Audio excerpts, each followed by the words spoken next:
I've got something special for you today.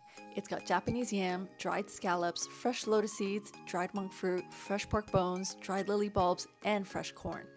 This savory and slightly sweet soup is perfect for cooling and nourishing the lungs, addressing a dry cough, and replenishing yin. Start by soaking the bones in cool water for 15 minutes. This will help remove bone bits, fat, and unwanted debris from our soup. I'll actually rinse this a few times in running water before blanching for 5 minutes in hot water. Ah, the monk fruit, our star of the soup today. I'm using the greener versions instead of the brown versions. They are less sweet and blend well with savory soups. For 3 liters of water, I'll only use half. They lubricate and cool the lungs and help with dry coughs and are commonly used in teas to address sore throats. Complementing this is the Japanese yam, a neutral ingredient that is slightly sweet to taste and amazing in tonifying and nourishing the lungs, especially when they're dry. Add corn for taste.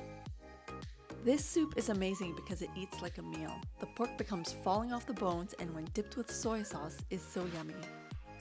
I'll use a thermal pot to keep it self-boiling for about 2 to 3 hours. And of course, the more you check it, the more it loses its heat. So stop already! You can find the whole recipe on the blog. A perfect soup for my dry cough and sore throat from riding in the bitter cold last weekend. If you've got any questions or comments, please drop them below and I'll do my best to answer them. Don't forget to share, like, and subscribe. And you can find so many more soups at thechinesesouplady.com. Bye for now.